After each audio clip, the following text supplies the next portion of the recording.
적인 것을 체크하지 못하는 실수를 저지르고 말았던 것입니다.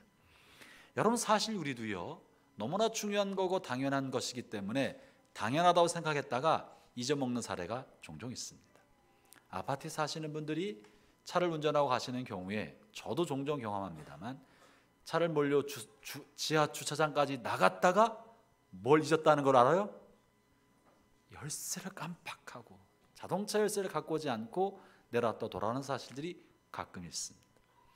저녁 준비를 하고 있는 주부가 열심히 식탁을 준비하고 찌개를 끓이고 반찬을 다 만들어 내놨는데 뭐가 없어요?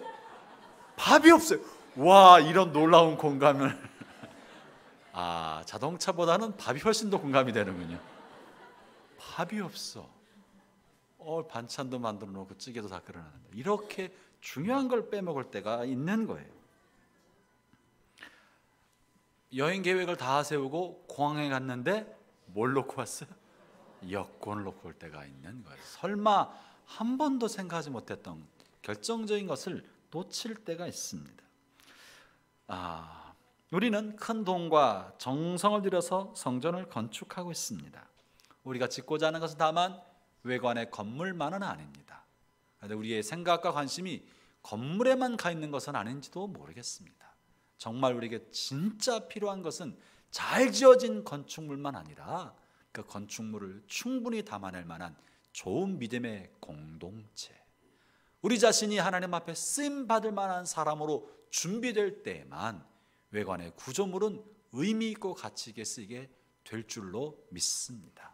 전 그래서 우리가 성전을 건축하면서 마땅하고 당연한 중요한 것을 놓치고 있지는 않나, 이건 다 알아서 될 일이지 생각하고 빠뜨리고 있지는 않나, 너무나 소홀하게 중요하기 때문에 소홀히 생각하고 있는 것은 없나, 오늘 한번 말씀을 통해 돌아보고자 합니다. 오늘 본문의 말씀은 사실은 지난 주일 큐티 본문의 말씀이에요. 저는 이 본문의 말씀을 가지고 교육자들과 함께 큐티를 하며 함께 말씀을 나누기도 하였습니다. 그리고 지난 주일 저녁 운영위원 할 때도 이 말씀을 가지고 함께 나누기도 하였습니다. 그리고 한 주간 묵상을 하면서 이 말씀을 하나님은 오늘 우리에게 주시는 말씀이구나, 온 성도들의 이 말씀을 함께 나누는 게 좋겠다 싶어서 다니엘서를 잠깐 멈추고 이 말씀으로 함께 여러분과 나누고자 합니다. 이 말씀을 통해 우리에게 주시고자 하신 주의 음성을 듣게 되기를 바랍니다. 오늘 본문에서 예수님께서 활동하셨던 주요한 장소에 관한 이야기를 하고 있습니다. 예수님은 태어나실 때도 갈릴리 유역에서 태어나셨고 예수님의 생애의 대부분을 이 갈릴리 유역에서 생활을 하셨습니다. 산상수훈의 주옥 같은 가르침을 한 것도 갈릴리 지역이었습니다. 그리고 주님의 놀라운 기적의 대부분도 사실 갈릴리 지역에서 행해졌었습니다. 주님께서 가장 애정과 애착을 가지고 활동하셨던 곳이 바로 이 갈릴리 지역이고 그 중에 가버나움 지역이었습니다. 그래서 오늘 본문에서 이 가버나움에 관한 주님의 무거운 책망의 말씀, 심하면 저주스러운 말씀이 도대체 무슨 의미가 들었을까, 우리가 생각하지 않을 수 없는 거예요. 그래서 오늘 제목을 가버나움의 운명이라는 제목으로 정하였습니다. 오늘 본문 다시 한번 읽어볼까요? 21절을 읽어봅시다.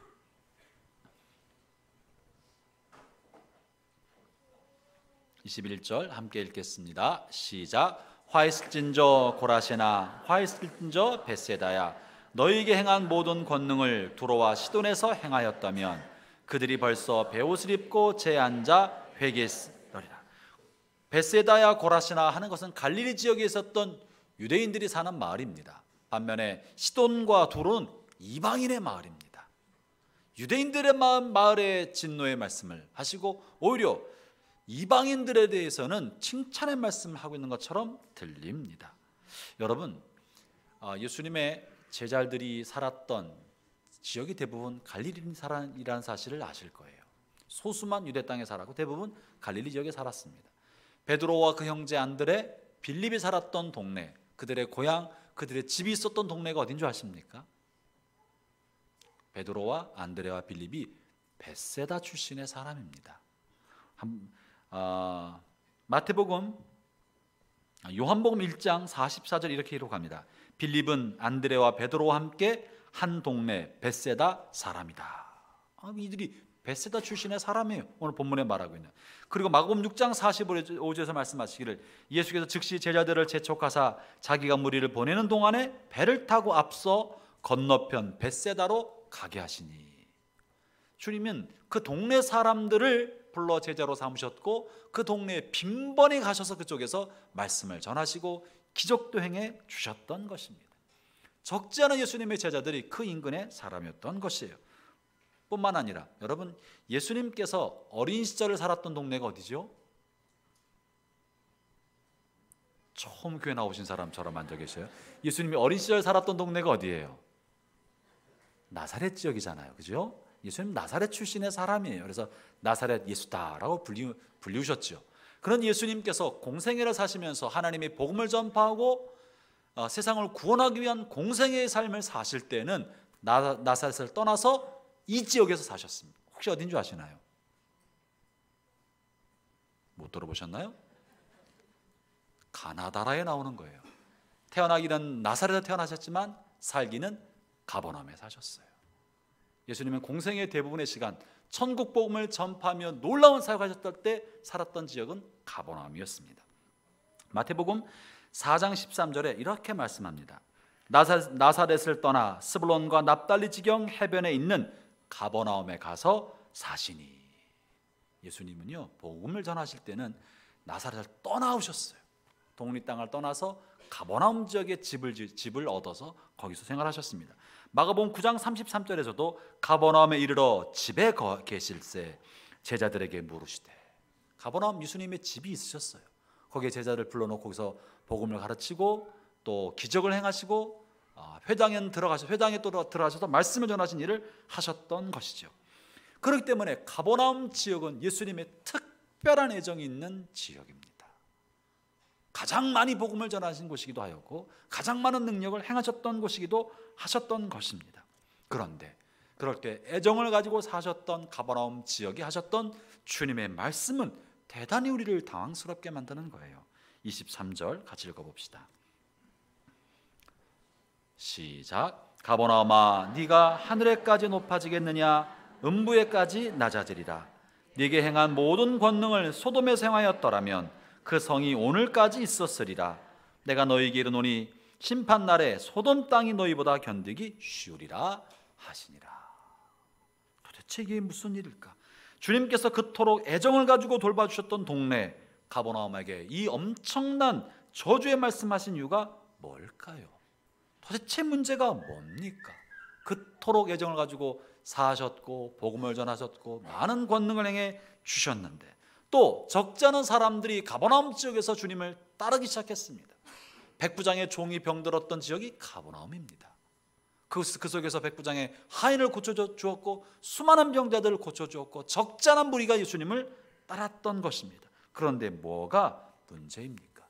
이렇게 주님을 따르기도 하였고 병 고침도 받고 말씀도 받았지만 이들에게 빠져있는 것이 있었던 거예요. 열광적으로 주님을 따르고 광적인 주님의 팬들도 생겼지만 뭔가 중요한 게 빠져있는 게 있는 거예요. 그 빠진 것 때문에 주님은 이들을 향한 준엄한 심판과 진노의 말씀, 경고의 말씀을 하셨던 거죠. 그게 뭐냐고요. 만약 우리도 이것을 놓치고 있다면 우리도 주님의 사랑을 입은 것만큼이나 그 은혜를 체험한 것만큼이나 어쩌면 마지막 날 우리를 당황스럽게 할 만한 주님의 심판의 결과에 직면하게 될지도 모르는 것입니다. 그러면 그들이 빠뜨리고 있는 것, 당연히 됐을 줄로 알고 있지만 빠뜨리고 있는 것, 그것이 뭔가? 20절을 읽어보겠습니다.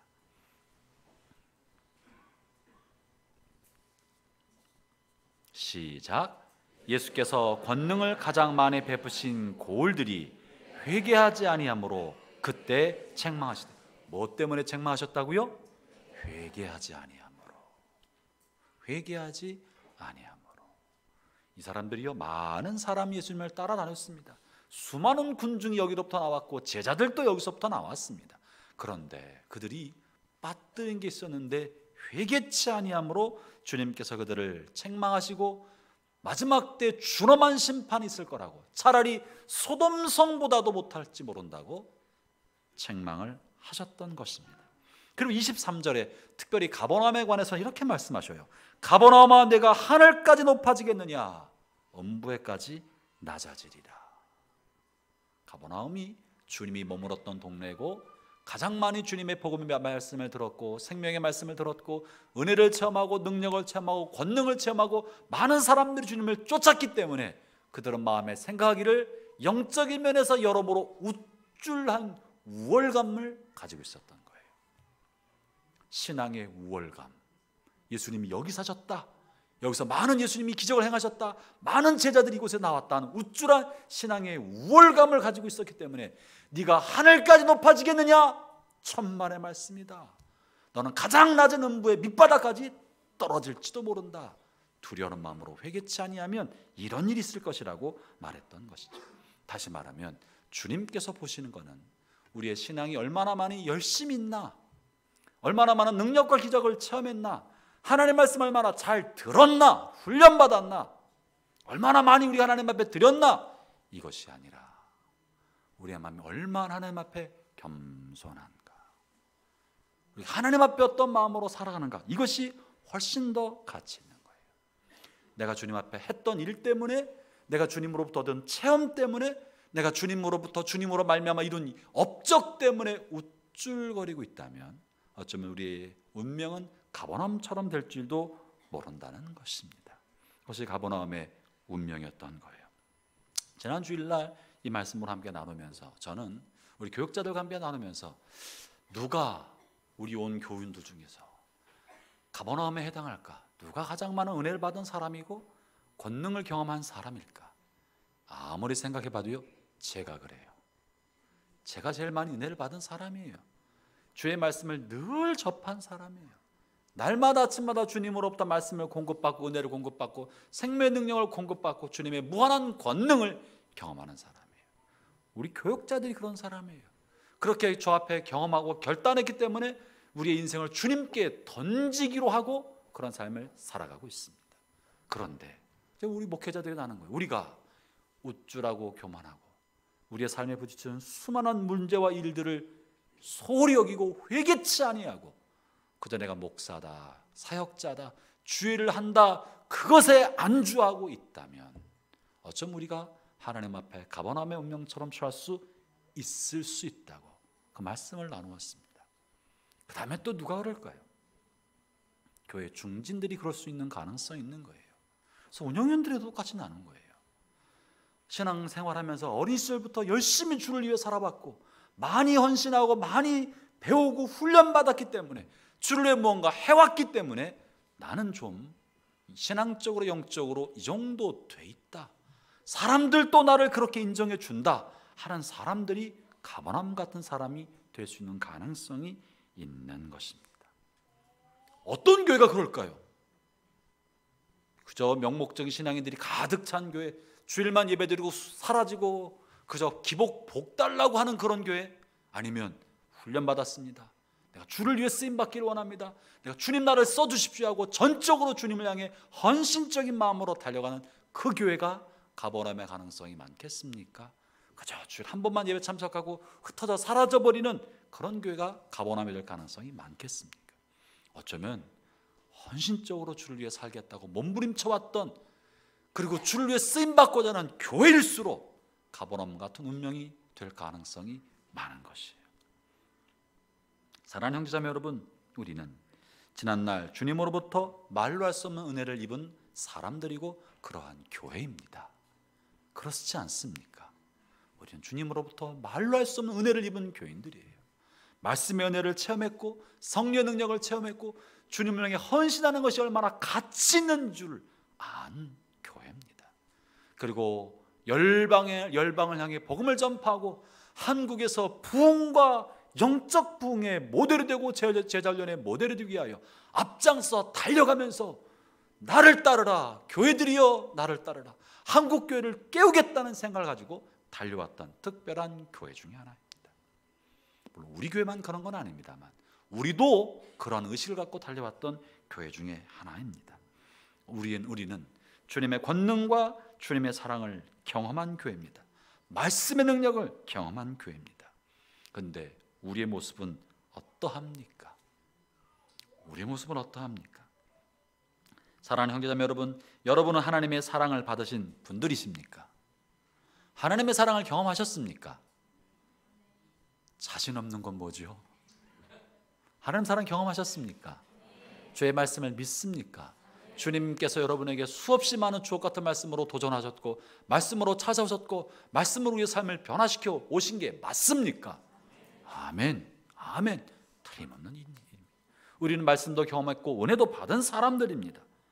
그런데 제가 여러분, 그리고 여러분이 하나님의 자녀인 것이 맞습니까? 아멘, 그렇습니다. 하나님의 자녀예요. 주님의 은혜도 경험했고. 그러면 여러분은 정말 회개한 사람이 맞습니까? 정말 진짜 회개 과정을 지나오셨습니까? 아니면 혹시 나의 회개는 세례받을 때 한번 한 회개로 그친 것은 아닙니까? 예수를 영접할 때 그때 영접한 것으로 모든 회개 관계가 다 청산됐다고 생각하고 있는 것은 아닙니까? 아니면 혹시 회개했다고 치고서 그 다음 헌신한다고 주를 위해 쓰임받다고 달려오고 있는 것은 혹시 아닙니까? 만약 우리가 하나님의 자녀임에도 불구하고 날마다 우리의 삶에 벌어지는 수많은 문제와 죄악의 유혹과 죄악에 대한 내적인 충동과 동기를 그저 방치한 채 오늘 하루하루 그냥 지나가고 있다면, 어쩜 오늘 이 말씀은 저와 여러분에게 주시는 가버나움을 향한 그 말씀뿐만 아니라 오늘 우리에게 주시는 주님의 경고의 말씀이 될 것입니다.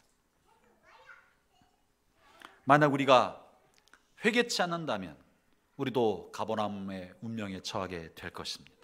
우리도 다윗처럼 망하게 될 뿐인 것입니다. 우리도 회개치 않는다면 우리의 영혼도 벳세다처럼 가버나움처럼 마침내 우리의 영혼도 저 소돔성처럼 멸망하게 될 것입니다.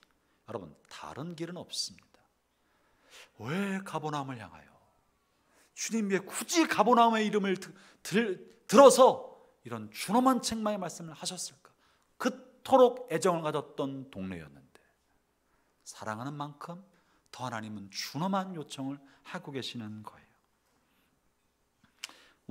우리가 살 수 있는 길, 부흥과 회복의 길로 다시 나갈 수 있는 유일한 길은 어쩌면 뼈아픈 회개, 속에서부터 솟구치는 통회와 눈물의 회개, 이것 이외에는 없다는 거예요. 그 이외에 다른 길은 없습니다. 건물 아무리 잘 짓고 조직을 아무리 잘 만들고 잘 조직해 놓아도 각자 내 안에서 내 속에 날마다 일어나는 죄악의 유혹에 관하여 처절한 눈물과 통회로 회개치 않는다면, 여러분, 우리 교회가 아무리 변화돼도요, 내 안에서 변화가 없다면 아무 소용이 없습니다. 우리 교회에 속한 멤버가 됐다는 것이 나 자신이 그러한 삶을 산다는 것을 보여주는 것은 아닌 거예요. 그런데 이 회개라는 것은 사실 매우 불편하고 마음 내키지 않는 것이 사실입니다. 할 수만 있으면 피하고 싶은 것이 회개입니다. 누가 회개를 좋아하겠어요? 누가 회개를 좋아해요? 그죠? 누가 회개를 좋아해요? 이 세상에서 제일 무서운 개가 회개랍니다. 무서운 개라. 그죠? 입으로 말하기는 좋아도 내게 다가오는 것은 두려운 게 회개랍니다. 그래서 사실은 마귀는요, 많은 사람들을 가짜로 회개시켜 놓고선 이것저것으로 됐다고 만족하게 만들고 속입니다. 그 정도면 됐다, 괜찮다. 여러분, 우리가 예수님 입으로 예수님을 주로 고백했다는 것만으로 회개는 충분하지 않습니다. 세례받는 것만으로 회개했다고 말할 수도 없습니다. 기도 시간에 습관적으로 우리의 이러저런 죄를 입으로 고백한다고 해서 회개가 이루어졌다고 그렇게 말할 수만도 없습니다. 교회를 위해 열심히 봉사하고 헌금하고 예배를 드리고 또 말씀을 보고 여러 가지 교회 일에 참여한다고 해서 내가 회개의 삶을 살고 있다고 말할 수도 없습니다. 어쩌면 그런 것들은 다 우리의 영혼을 무디게 만들기 위해서, 우리 영혼을 달래기 위해서 진짜 회개의 과정에 참여하지 않고 마음을 달래기 위해서 속이고 있는 마귀의 거짓 안전장치인지도 모릅니다. 회개 없이는 새 생명을 얻을 수도 없고 새로워질 수도 없습니다. 여러분, 회개하지 않는 사람들은요, 자기 모습은 보지 못하고 다른 사람의 모습만 판단해서 보게 됩니다. 그리고 자기 자신은 옳다고 생각합니다. 다른 사람의 잘못에 대해서는 심각하게 보면서도 나 자신의 문제는 정작 돌아보지 못합니다. 그리고 참된 회개에 이르지 못한 사람들이 갖고 있는 공통적인 특징은 나는 큰 문제가 없다라고 생각하는 거예요. 그리고 나는 마음만 먹으면 회개할 수 있다.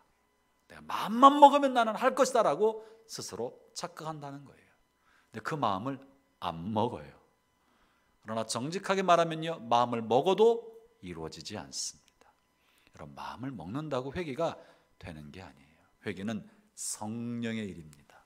성령께서 이 안에 회개의 영을 부어주셔야만 내 속에서 진짜 회개가 일어나고 눈물이 솟구치고 절절한 통회가 일어납니다. 잘못을 안다고 해서, 잘못을 동의한다고 해서 사람이 바뀌지 않습니다.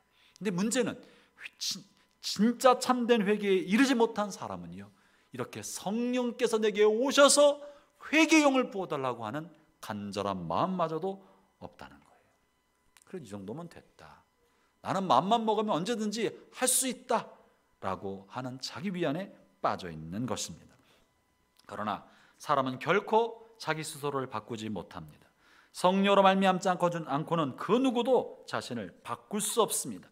다만 자기는 가능하다고 착각하고 있을 뿐인 것입니다. 그러나 시간이 흘러가 때가 지나고 나면 영영 회개 기회를 잃어버릴 수도 있습니다. 그러므로 여러분에게 주의 이름으로 권면합니다. 만약 하나님 여러분에게 회개 기회를 주신다면, 만약 주께서 여러분의 양심과 심령을 찔리게 하사 회개할 수 있는 문을 열어주고 계신다면 주저하지 마시고 그 문을 향해 달려가기를 바랍니다. 보좌 앞에 엎드리기를 바랍니다. 우리 영혼을 두드리는 회개의 영은 아무 때나 부어지는 것이 아니고 원한다고 얻을 수 있는 것도 아닙니다. 주님이 움직여 주셔야 되는 것이고, 솔로몬 행각에서 그 물이 움직일 때 들어가는 사람만 나은 것처럼 우리의 심령이 회개를 향하여 움직이고 있을 때 적극적으로 뛰어들지 아니하면 우리의 삶은 결코 변화되지 않는 것이에요. 그러면 참된 회개를 한 사람의 징표가 무엇이 있을까? 어떤 징표가 나타나면 나는 진짜 회개한 사람이라고 생각할 수 있을지 몇 가지를 말씀드리겠습니다. 저나 여러분이나 이 말씀을 따라 한번 점검해 보시고, 만약 우리가 여기서부터 멀어져 있다면 다시 한번 우리 영혼을 경성시켜서 깨어나게 만들고 가버나움 운명에 떨어지지 않도록 돌이켜야 할 것이에요. 그리고 이 조건을 충족하고 있다면 하나님께 감사하기를 바랍니다. 그러면 참된 회개 징표가 뭐가 있을까요? 첫 번째는요, 참된 회개를 한 사람은 삶의 모든 순간을 예수님께 초점을 맞춰 살아갑니다. 이것이 첫 번째 표식이에요. 나의 죄로 말미암아 그리스도께서 십자가 달려 돌아가신 것을 절절하게 알기 때문에 내 삶의 주인이 그리스도시다 하는 의식이 분명하게 살아있는 거예요. 그러나 참된 회개에 이르지 않은 사람은 입으로는 그렇게 말해도 삶의 모든 순간, 모든 선택의 주인은 자기 자신이 되어 있습니다. 내게 이익이 될 만한 거, 나에게 유익할 만한 거, 이게 나한테 이익이 될까? 나에게 유익할까? 이것이 먼저 나의 선택의 요인이 되는 거예요. 그러나 정말 회개한 사람은 나 자신 안에 선한 것이 없다는 것을 알기 때문에 주께서 무엇을 원하실지, 이것이 하나님께 영광이 될지, 이것이 예수님이 참으로 기뻐하실지, 성령께서 이것을 기뻐하실지 슬퍼하실지, 이것이 관심사인 것입니다. 그러나 참다운 회개를 하지 않은 사람은 성령의 감각에 대해 무뎌 있는 거예요. 처음 예수님을 영접할 때는 조금 살아나는 듯 했지만 시간이 지나면서 성령에 대한 감각이 점점 무디어서 아예 감각이 없어져 버리거나, 혹은 성령께서 움직이는 것에 대해서 조금 감각이 있다 할지라도 더 이상 그 감각을 따르지 아니하면 성령의 감각이 사라져 버리고 마는 것입니다. 성령님의 움직이심에 대한 감각을 잃어버린 그 사람은요, 자기 자신이 인생의 주인이 되어서 살아가는 것입니다. 그렇기 때문에 그는 주님의 임재에 둔감합니다. 어쩌면요, 주의 성령 임재하는 것도 모릅니다. 알지도 못합니다. 관심도 없습니다. 다른 사람에게 임재하신 것은 볼 수 있으나 나 자신에게서는 경험하지 못하는 거예요. 그런 사람은 기도도 막힙니다. 기도도 안 돼요. 기도하는 시간이 제일 고통스러운 시간이에요. 와, 잠깐 소리 질렀다가 더 기도할 말이 없습니다. 설교도 들리지 않습니다. 하나님의 음성으로 듣지도 않을 뿐만 아니라 내 영혼을 하나님을 향해 열어놓고 있지 않기 때문에 설교도 들리지 않습니다. 그저 내가 듣고 싶은 말을 들으면 고개 한번, 눈 한번 뜰까? 그렇지 않고는 주의 음성으로 들을 수 없는 사람이 돼버리고 있는 거예요. 그리고 다만 자기가 하고자 하는 일에 대한 고집과 아집만 점점 커가는 사람이 되어갑니다. 그런데 사실은 그 사람이 하고자 하는 일의 대부분은 하나님과 관계없는 일입니다. 하나님께서 원하지 않으신 일들에 대해서 관심만 많이 가지고 있습니다. 하나님의 영을 거스르고 있기 때문에 마치 바로처럼 심령이 강팍해지고 마음만 완악해져 가고 있는 것입니다. 그러나 우리가 참단 회개에 이르렀다면, 비록 우리가 잘못을 하고 범죄를 해도 시편 51편에 다윗이 고백한 것처럼 이런 고백을 하게 될 거예요. 하나님이여, 내게 정결한 마음을 창조하시고 내 안에 정직한 영을 새롭게 하여 주옵소서. 주여, 나를 주 앞에 쫓아내지 마시고 주의 성령을 내게서 거두지 마십시오. 주여, 주의 구원의 즐거움과 감격을 내게 다시 회복시켜 주십시오. 주의 원컨대 내 안에 주님을 향한 차원하는 마음을 주셔서 나를 붙들어 주십시오. 그러나 똑같은 죄를 반복해 질 수 있어요. 실수할 수 있는 거예요. 모두가 다 잘못된 길을 갈 수 있어요. 그러나 어떤 사람은 다윗처럼 돌이켜서 그 심령이 살아나고 주를 위해 범죄했음에도 불구하고 마지막까지 쓰임받는 생애를 살아가지만, 어떤 사람은 비슷한 죄 혹은 다윗보다 못한 죄를 저질렀어도 주께로 돌이키지 못하고 무뎌진 감각 속에 회개치 않은 강팍한 마음으로 나머지 인생을 사는 거예요. 누가 그렇습니까? 사울이 그런 거예요. 사울도 다윗처럼 기름 부음 받은 사람이었어요. 그는 예언을 하고 놀라운 성령의 압도하는 감격 속에 있던 사람이었습니다. 그가 저지른 범죄는 그저 왕에게는 허락하지 않고 선지자에게만 허락한 막중한 일, 제사 드린 일, 그건 왕에게는 허락하지 않은 일이었으나 선지자 사무엘을 대신하여 마치 자기가 할 수 있는 일인 줄 알고 그 일에 참여했다가 하나님 앞에 징계를 받았어요. 그 징계는 다윗의 한 죄에 비하면 아무것도 아닌 거예요. 그럼에도 불구하고 그는 돌이키지 않았어요. 돌이키지 않았고 거듭거듭 잘못을 반복했기 때문에 사울은 심령이 무뎌지고 마침내 악신의 영향을 받는 사람이 되어서 버림받은 사람이 되고 만 것입니다. 다윗은 더 무거운 죄를 졌어도 주님, 내게 다시 한번 주의 영을 부어주십시오. 주의 영을 나게 거두지 마십시오. 다윗의 절절한 마음은 왕위에 관심이 있는 것이 아니고 하나님께서 나를 버리지 않으시도록, 그의 영이 나에게 떠나지 아니하시도록 구원의 감격을 소멸시키지 않는 것이 가장 큰 관심이었던 거예요. 그래서 많은 사람에게 지탄을 받고 자신의 부끄러운 잘못이 오고 오는 세대의 성경에 기록된다 할지라도 이것을 두려워하지 않았어요. 사람 앞에 책망을 받아도 두려워하지 않았어요. 왜냐하면 다윗의 관심은 주님이었기 때문에 그러한 것입니다. 형제자매 여러분, 우리의 관심은 누구를 향해 있습니까? 여러분의 관심은 어디에 있습니까? 사람들에게 인정받는 겁니까? 칭찬받는 겁니까? 명예와 명성을 유지하는 겁니까? 아니면 주님이 오늘 나를 어떤 마음으로 바라보고 계실까? 그게 관심입니까? 그것이야말로 우리가 회개에 이르는 유일한 길이 됩니다. 형제자매 여러분, 하나님과의 관계 회복을 우리의 삶의 최우선 순위로 두시기를 바랍니다. 정말 그게 제일 중요하지 않겠어요? 우리가 돈 몇 푼 더 버는 거, 그게 얼마나 중요하겠어요? 우리가 몇 년 좀 더 건강하게 몇 년 더 사는 거, 그게 얼마나 큰 의미가 있겠어요? 오래 산다 한들, 100세를 넘어 장수한다 한들 주님의 영이 떠나버리고 그저 겨우 구원받고 한평생 그냥 버림받은 사람처럼 살아간다면 그 인생이 뭐가 되겠습니까? 돈방석에 앉아 살아가도 하나님과의 관계가 꽉 막혀 살아간다면 그 사람의 인생이 어떻게 행복할 수 있겠습니까? 하나님과의 관계를 여러분의 삶을 선택하는데 제일 1순위로 두기를 축원합니다.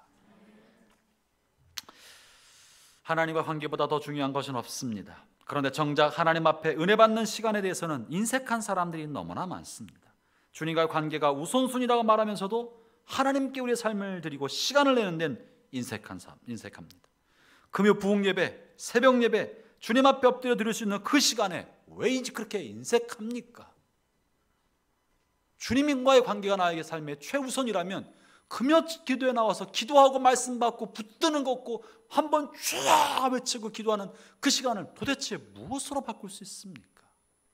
주님과 관계가 무너져 있고 소원해 있고 강팍하고 멀어져 있다면 뚫어내고 돌파하기 위해서라도 부르짖는 기도 시간이 우리의 삶의 1순위가 되어야 되지 않겠습니까? 언제 한번 주여 소리내서 기도하겠냐고요. 금요일날 그 밤 외에는 주여 부르짖어 기도할 수 있는 시간이 어디 있겠어요? 나의 삶을 주님의 뜻대로 살려고 정말 원한다면 출근하기 전에 아침에 새벽에 하나님 말씀을 받고 기도하고 찬양하고 하루를 시작하는 것보다 더 가치 있는 시간이 어디 있겠냐고요. 그리스도의 몸된 공동체가 정말 가치 있다고 생각한다면, 우리가 가족 공동체로 정말 회복되는 게 정말 원하는 것이라면 목장 모임보다 더 이것을 회복할 수 있는 시간이 어디 있냐고요. 이 중요한 시간은 다 뒤로 놔두고 다른 것에 마음을 두고 다른 뭘 해달라고 하면 어떻게 거기서 본질을 회복할 수 있겠습니까? 형제자매 여러분, 여러분의 삶의 정말 우선순위는 주님께 맞추기를 바랍니다. 그러려면 예배가 1순위가 되어야 되는 것은 틀림없는 일이에요. 주를 한번 예배 드리는 것으로 주님께 드릴 나의 예배 의무를 다했다고 어떻게 말할 수 있겠어요? 누가 말해서가 아니라 내가 주님과의 관계가 나에게 너무나 중요하니까 예배에 참석하는 거예요.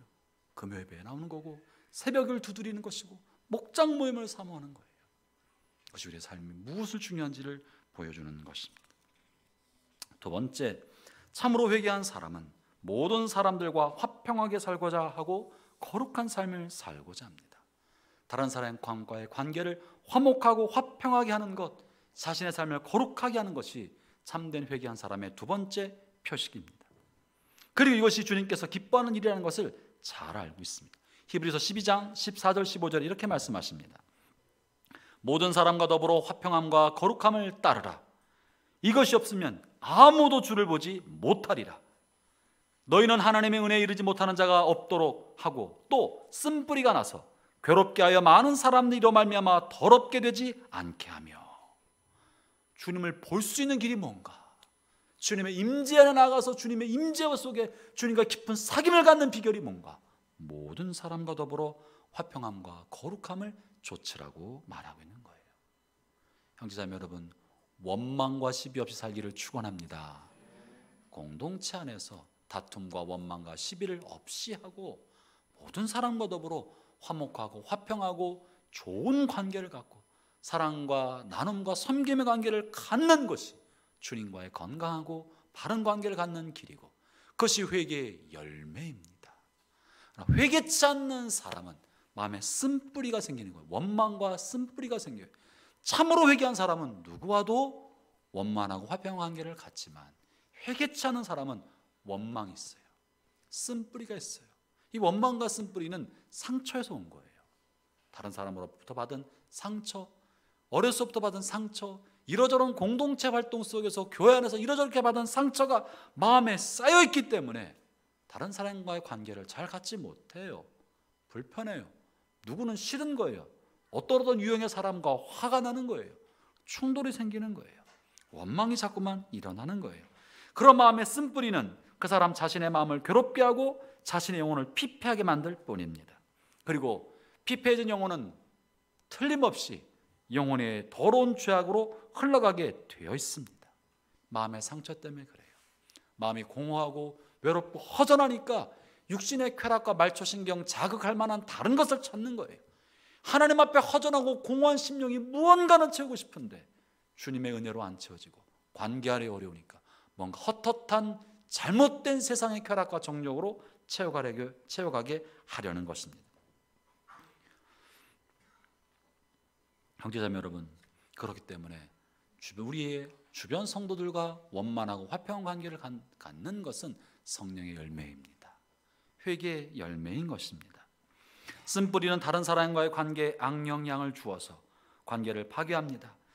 과거의 상처의 자극이 있기 때문에 누군가 그것을 건드릴 것처럼 보여만 봐도 과도한 반응을 합니다.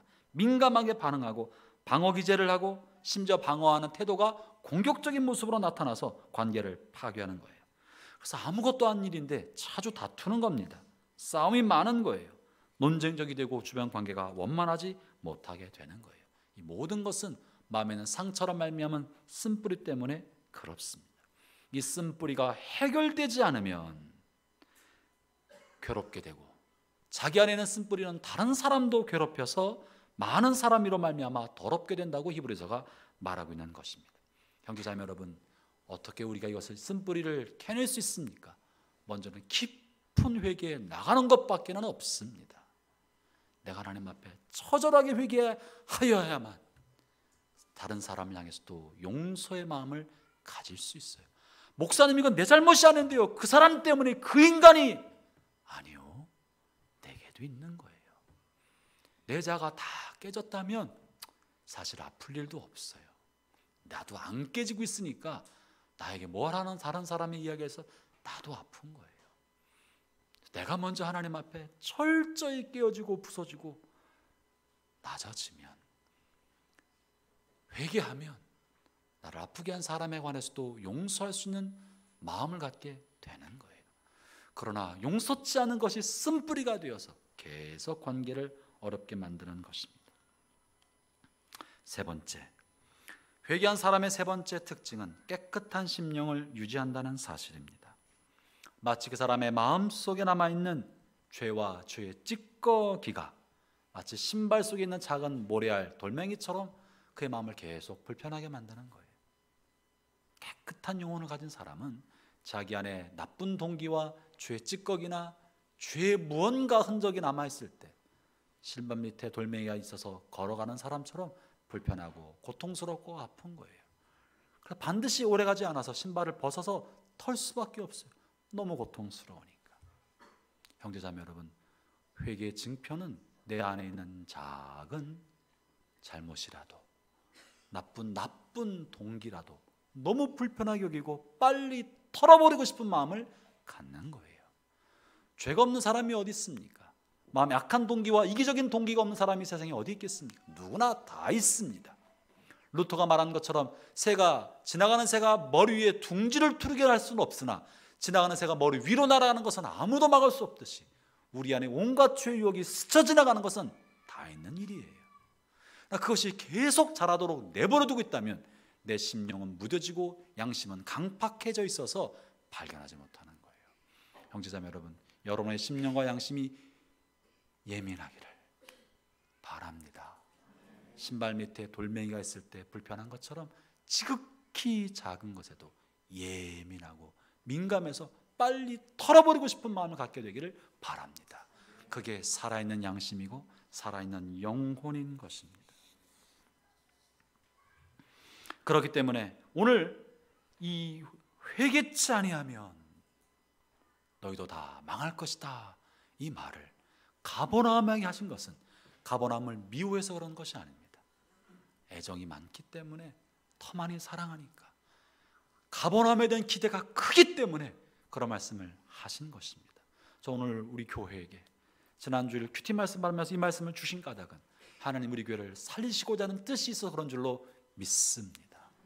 성전을 건축하면서 정말 놓쳐서는 안 될 중요한 부분, 엘리베이터를 빼먹지 않도록 우리 영혼의 회개가 일어나지 않는다면 거대하게 잘 지어진 6층 건물이 무슨 소용이 있겠습니까? 참으로 회개한 사람, 철저히 회개한 사람, 그래서 주님에 대한 열망이 있고 그 영혼에는 진짜 자유함이 있고 안식과 평강이 있습니다. 주님과 관계가 긴밀해지고 친밀감이 높아지는 것입니다.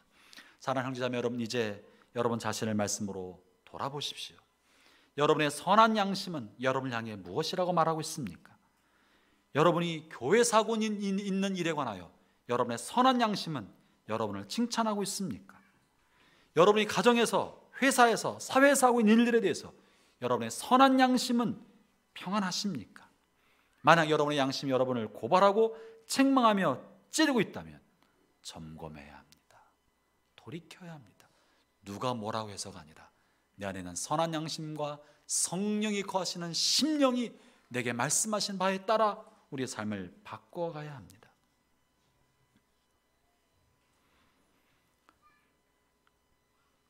사랑하는 형제자매 여러분, 여러분들이 사람들 앞에서는 괜찮은 사람인 것처럼 인정받는다 할지라도 그것은 결코 중요하지 않습니다. 주님이 나를 어떤 눈으로 보실까? 내 안에 계신 성령님은 오늘 나에 대하여 무엇라고 말씀하시고 있나? 혹 여러분 중에 어떤 사람은 성령이 뭐라고 하시는 것에 관하여 아예 들을 수 없는 분도 계십니까?